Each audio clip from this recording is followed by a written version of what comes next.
La funeraria olía a lirios y a dolor.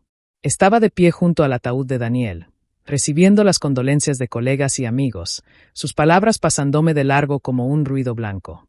32 años, y ya era viuda. Un infarto en su escritorio, dijeron. Sin advertencia, sin despedida, simplemente se fue. ¡Qué tragedia!, murmuró alguien. Tan joven.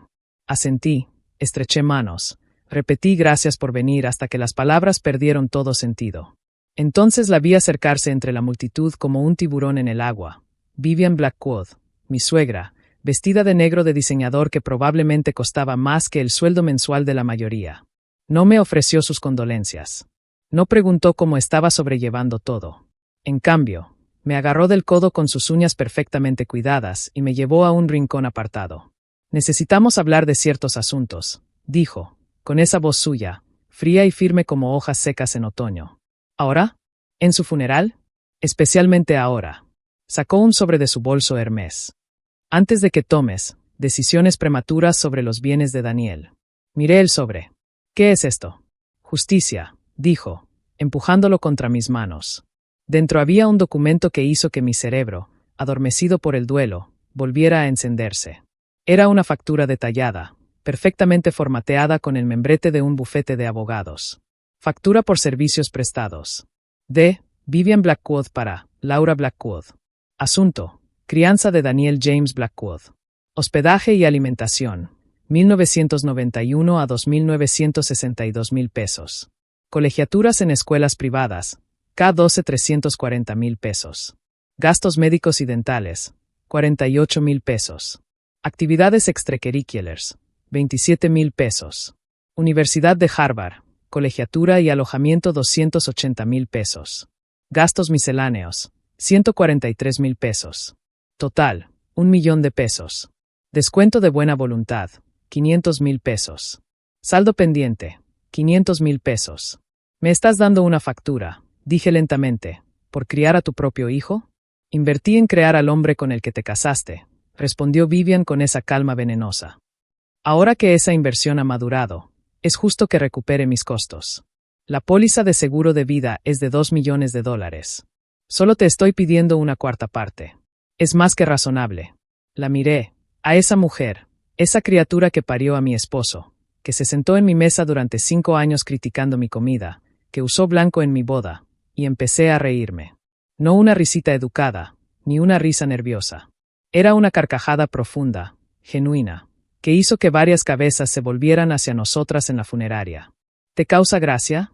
Su rostro, perfectamente estirado por el botox, intentó fruncir el ceño. Ay, Vivian, jadeé entre risas. No tienes idea.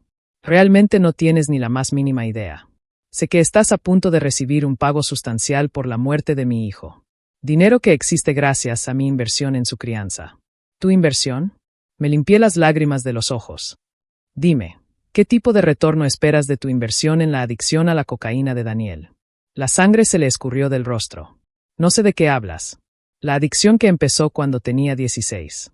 Cuando estabas demasiado ocupada con tus galas benéficas como para notar que tu hijo se estaba destruyendo. La misma adicción que debilitó su corazón y lo mató a los 32. Eso es difamación. Eso es la verdad. Tengo 5 años de recibos de rehabilitación que lo confirman. ¿Los agrego a tu factura? ¿O qué tal los costos de terapia por tu abuso emocional? ¿El gaslighting? ¿Recuerdas cuando le decías que nunca lograría nada sin tu dinero? Lo motivaba. Lo destruiste. Mi risa desapareció, reemplazada por 5 años de furia contenida. ¿Sabes dónde estaba Daniel cuando le dio el infarto? En su escritorio, a las 2 de la mañana, trabajando hasta matarse para demostrar que valía más que tu dinero. Tratando de ganarse un amor que eras incapaz de darle. ¿Cómo te atreves? No he terminado. Di un paso hacia ella y noté cómo se echaba hacia atrás. Hablemos de lo que no sabes. Como el hecho de que Daniel y yo estábamos separados. Sus ojos se abrieron con sorpresa. ¿Qué? Hace 6 meses. Se mudó. Dijo que necesitaba espacio para descubrir quién era sin tu voz en su cabeza. Estábamos en terapia de pareja, intentando salvar lo que quedaba, pero el daño que le hiciste, negué con la cabeza. 20 años diciéndole que no valía nada sin tu aprobación. Lo rompiste, Vivian. Y también nos rompiste a nosotros. Si estaban separados, No tienes derecho. Nunca firmamos los papeles. Legalmente sigo siendo su esposa. Sigo siendo la beneficiaria. Pero aquí está el detalle. No quiero el dinero. Entonces lo cederás. No dije que te lo daría a ti. Sonreí, y algo en mi expresión la hizo retroceder de nuevo. Voy a crear la Fundación Daniel Blackwood. Apoyo de salud mental para hijos de padres narcisistas. Programas de recuperación de adicciones. Todo lo que él necesitó y nunca tuvo porque su madre lo veía como una inversión, no como una persona. No puedes hacer esto. Te demandaré. ¿Con qué fundamento? ¿Qué mereces un pago por cumplir con tu obligación legal como madre? Por favor, hazlo. Me encantaría verlo en la corte. Especialmente cuando presente pruebas del fideicomiso que vaciaste cuando él tenía 18. El que su abuela le dejó y que, misteriosamente, desapareció. Vivian se quedó completamente quieta. Estás mintiendo. Patricia me contó todo antes de morir. Tu madre sabía perfectamente lo que eras. Por eso cambió su testamento y dejó todo a nombre de Daniel, para protegerlo. Pero tú tenías poder notarial. Ese dinero se usó para su educación. Ese dinero se usó para tu tercer divorcio. Tengo los registros bancarios. A nuestro alrededor, el funeral continuaba. La gente murmuraba condolencias, compartía recuerdos de Daniel, mientras su madre y yo nos enfrentábamos sobre su cadáver como buitres sobre carroña. Esto es lo que va a pasar, dije en voz baja. Vas a tomar tu factura y te vas a largar. Mañana no te vas a presentar al entierro. Vas a desaparecer de mi vida y de la vida de cualquier hijo que Daniel y yo hubiéramos tenido. A cambio, no presentaré cargos penales por el robo de su fideicomiso. No te atreverías. Inténtalo. He perdido todo lo que me importaba. No me queda nada que perder y tengo $2 millones para gastar en abogados. Ella apretó el sobre contra su pecho, los nudillos blancos. Era mi hijo. No. Era tu proyecto. Tu inversión. Tu decepción. Pero nunca fue tu hijo. A los hijos se les ama incondicionalmente. No se les factura por el crimen de haber nacido. Yo le di todo. Le diste cosas. Le diste expectativas, críticas, y una vida entera de facturas de terapia. Le diste una adicción que detuvo su corazón a los 32. Mi voz se quebró. Le diste una visión tan distorsionada del amor que no podía aceptar el mío sin sentir que tenía que pagarme algo a cambio. Por un momento, creí ver algo humano brillar en sus ojos. Pero el momento pasó, y volvió a ser de piedra. El mundo sabrá qué clase de persona eres, escupió. Me encargaré de ello. Bien.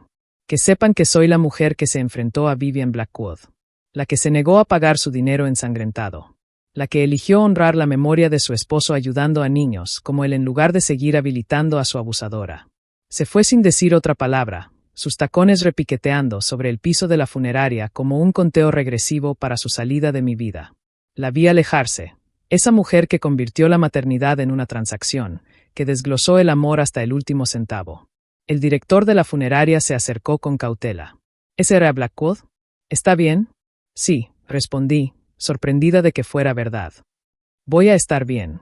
Regresé junto al ataúd de Daniel, mirando al hombre que amé a pesar de sus demonios, tal vez incluso por ellos.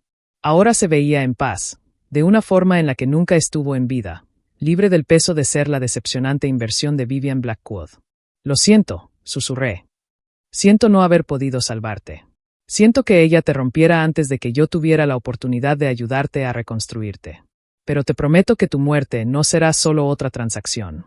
Va a significar algo. La Fundación Daniel Blackwood se inauguró 6 meses después. La primera donación vino de una fuente inesperada, Richard, el padre de Daniel, que había sido el segundo esposo de Vivian y otra víctima de su guerra emocional. Debí haber luchado más por la custodia, dijo, deslizando un cheque sobre mi escritorio. Debí haberlo salvado de ella. Ya no podemos salvarlo a él, respondí. Pero tal vez podamos salvar a otros. En un año, ayudamos a decenas de jóvenes adultos que luchaban contra adicciones y las secuelas del abuso narcisista. Cada historia de éxito se sentía como si Daniel recibiera la ayuda que necesitó, aunque llegara demasiado tarde para él. Vivian intentó demandarme, por supuesto. Alegó alienación de afecto, daño emocional intencional y fraude. El caso fue desestimado con prejuicio, y el juez señaló que exigir pago por deberes parentales establece un precedente peligroso que esta corte no aceptará. Una vez apareció en la fundación, intentando adjudicarse el mérito del legado de su hijo. Seguridad la escoltó afuera, pero no antes de que viera el muro de fotos. Daniel a lo largo de los años, finalmente libre de su sombra, ayudando a otros a encontrar la paz que él nunca tuvo. Conservé su factura, enmarcada en mi oficina de la fundación. Los visitantes siempre preguntaban por ella, esa lista detallada del amor de una madre con precio incluido. Les contaba la historia, y veía cómo sus rostros cambiaban de incredulidad a horror y, finalmente, a comprensión. Se supone que los padres dan sin esperar nada a cambio, dijo un joven, mirando la factura. Su propia madre le había entregado una similar cuando se negó a ser doctor como ella planeó. Sí, asentí. El amor no es un préstamo. Es un regalo. Sonrió, la primera sonrisa genuina que le veía. Mi terapeuta dice lo mismo. Es un buen terapeuta. Síguelo viendo. Mejora con el tiempo. Y sí, mejoró. No fue más fácil. Seguía despertando buscándolo a mi lado. Seguía guardando su vino favorito para cenas a las que nunca volvería. Pero fue mejor. Con propósito. La fundación creció, las historias se multiplicaron, y en ese ayudar, yo también sané. 3 años después del funeral, recibí una carta. Sin remitente, pero reconocí la letra. Laura. Me diagnosticaron cáncer terminal. 3 meses, quizás 6. Me encuentro pensando en Daniel, en lo que podría haber hecho diferente. Los doctores dicen que esta claridad llega al final, cuando ya es demasiado tarde para importar asterisco. No pediré perdón, las dos sabemos que no lo merezco. Pero quiero que sepas que cambié mi testamento. Todo irá para la fundación. No como pago ni penitencia, sino porque finalmente entiendo que lo único que le debía a mi hijo era amor, y esa es la única deuda que nunca pagué asterisco. No vengas a mi funeral. Déjame desaparecer como pediste. Pero quiero que sepas que al final vi lo que intentabas mostrarme. Que el amor de una madre nunca debería tener factura, asterisco. Vivian. Quemé la carta. No le iba a permitir reescribir la historia con una confesión en su lecho de muerte, ni comprar absolución con una donación caritativa. Pero acepté el dinero cuando llegó. $8 millones que ayudarían a cientos de niños cuyos padres los veían como inversiones en lugar de bendiciones. En la ceremonia de inauguración del nuevo centro residencial de tratamiento, alguien me preguntó si había perdonado a Vivian. No, dije con honestidad. Pero dejé de permitirle rentar espacio en mi cabeza. Con eso basta. Ese día, develaron el retrato de Daniel en el vestíbulo. Sonreía en la foto, tomada durante uno de sus mejores momentos, cuando el peso de las expectativas de su madre se levantaba, aunque fuera por un rato. Debajo, una placa decía: Daniel James Blackwood, 1991 a 2023. Amado, a pesar de todo, tu vida nunca fue una transacción asterisco. Esa noche, llevé flores a su tumba y le conté sobre el centro, sobre los chicos que habíamos ayudado, sobre el dinero de su madre finalmente haciendo el bien en el mundo.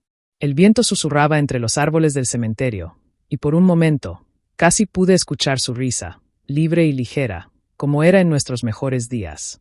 No tenías precio, le susurré a la lápida. Aunque ella nunca lo supiera.